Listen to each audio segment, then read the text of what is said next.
बिस्मिल्लाहिर्रहमानिर्रहीम। अस्सलाम वालेकुम मेरी प्यारी बहनों बेटियों, आप सबको अम्मा के किचन वन में खुशामदीद। आज हम बना रहे हैं मगज़ कढ़ाई।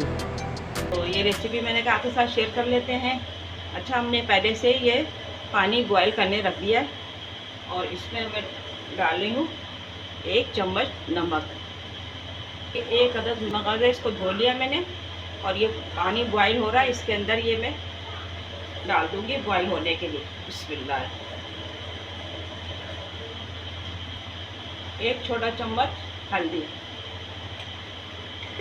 तो बॉईल करने से ये होता है, इसकी सारे जो बारीक बारीक नसें होती हैं वो आराम से साफ़ हो जाती हैं। तो इसको बस 5 मिनट के लिए हम बॉईल करेंगे।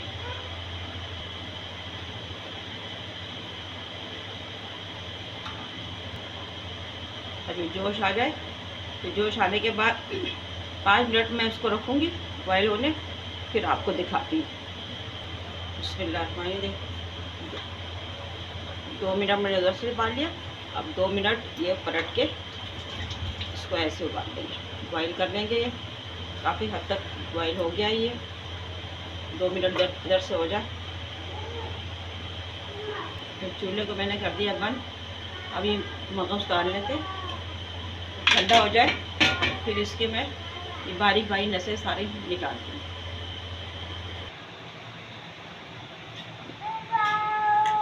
मगज़ ठंडा हो गया, इसको एक ऐसे बारीक बारीक नसें होती है ना, ये ऐसे खींच के इसको ऐसे करके सब नसों को निकाल लेंगे।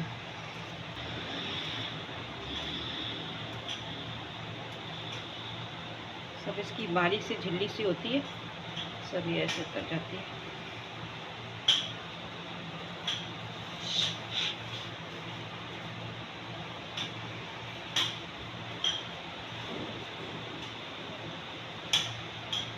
इसकी सारी नसें हमने निकाल ली, सब बिल्कुल देखें साफ़ हो गई सारी नसें इसकी, बिल्कुल ज़रा सी भी नहीं है, पूरी दोनों तरफ से पूरा साफ़ कर लिया इसको।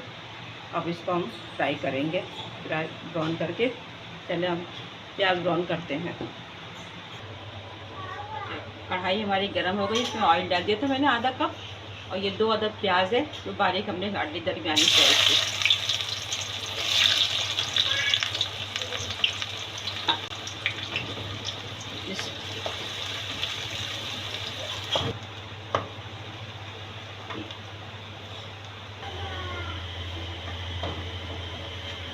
प्याज देखिए हमारी ब्राउन होने पे आ रही है। अब इसको मैं निकाल लूँगी, थोड़ी सी प्याज निकाल के ये हम मसाले में डालेंगे। प्याज मैंने थोड़ी सी निकाल ली। अब इसमें डालेंगे गरम मसाला। गरम मसाले में 1 चम्मच ज़ीरा है, 4 लौंगे हैं, 1 दालचीनी का टुकड़ा और 1 इलायची छोटी बड़ी, और 1 चम्मच लहसुन अदरक का पेस्ट।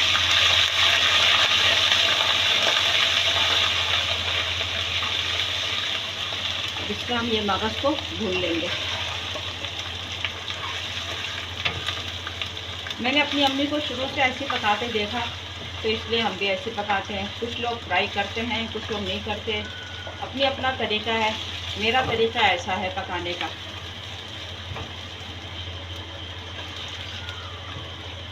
अब ये लहसुन अदरक इसमें ना ये भून जाएगा, ये मगज़ हमारा नहीं बच्चिया का।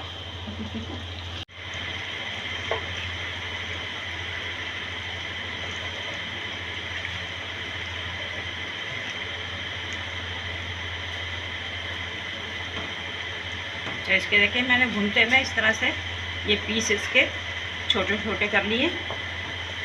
अब ये और भुन जाएगा इसमें, और मैं अब इसको निकाल लूँगी, फिर अब मसाले को भूनेंगे। ऑयल इसे में रहने देंगे और ये सब निकाल लूँगी मैं इस प्लेट में।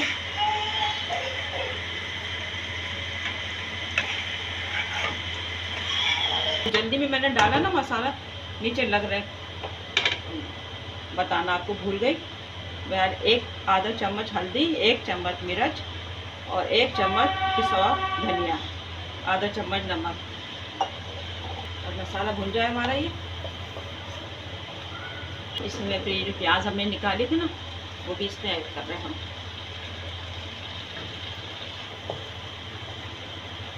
अच्छा, ये जो मैंने इसमें प्याज डाली है ना तो थोड़ा सा पानी इसमें डाल दूँगी और साथ में मैं ये टमाटर भी इसमें डाल दूँगी।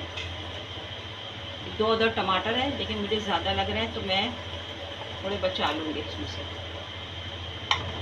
बड़ा टमाटर है, छोटे हों तो दरमियाने 2 काफ़ी हैं। अब मैं इसको ढक्कन ढक दूँगी तो ये थोड़े टमाटर भी नरम हो जाएंगे और प्याज भी। 2 मिनट के लिए इसको ढक के रखेंगे। बिस्मिल्लाहिर्रहमानिर्रहीम। मसाला देखिए हमारा मसाला भुन गया माशाल्लाह से, काफ़ी वो हो गया। इसको थोड़ा सा और भून लेते हैं, टमाटरों को थोड़ा मैश कर लेते हैं इसमें।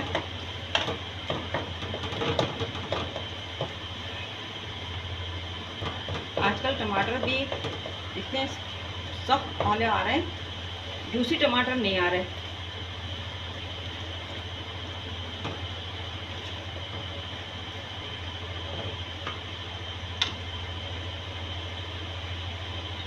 थोड़ी सी हरी मिर्चें इसमें डालेंगे हम,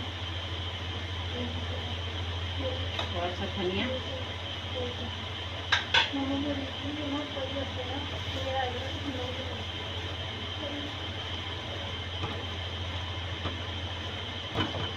मसाला हमारा रेडी हो गया। अब इसमें हम ये जो मगज भून के रखा था अब ये इसमें डाल देंगे।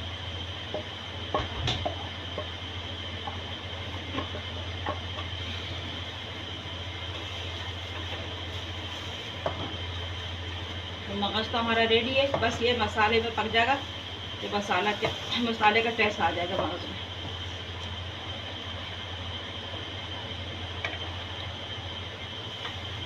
बस मगज को उबालने के हद तक बस पका के और फ्राई कर लिया बस, क्योंकि ज़्यादा हम पकाएंगे ना तो ये रबड़ बन जाता है।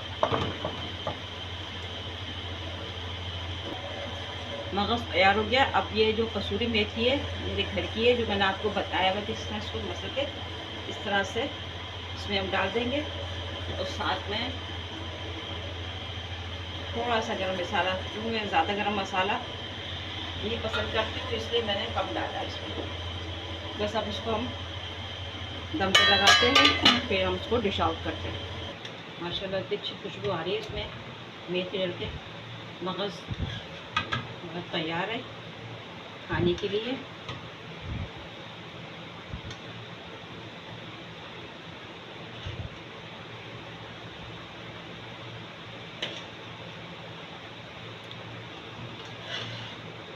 इसके ना मगज़ की नसें निकालना बहुत ज़्यादा ज़रूरी होती है। अगर हम सही से नहीं निकालेंगे तो हमारा ये जो मगज़ है ऐड जाता है। तो थोड़ा सा हरा धनिया और हरी मिर्चें,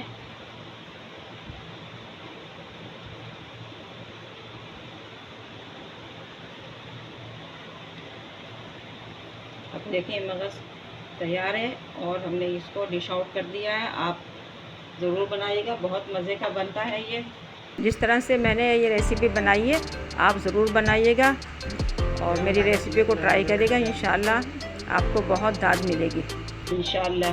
अब इसको पराठे के साथ चपाती के साथ खाएं, बहुत लजीज बना है। तो चलती हूँ, दुआओं में याद रखिएगा, मेरी रेसिपी को शेयर करिएगा, मेरे चैनल को लाइक करिएगा, शेयर करिएगा और कमेंट्स करके ज़रूर बताइएगा कि आपको मेरी रेसिपी कैसी लगी। मिलते हैं नेक्स्ट रेसिपी में, दुआओं में याद रखिएगा। अल्लाह हाफिज़।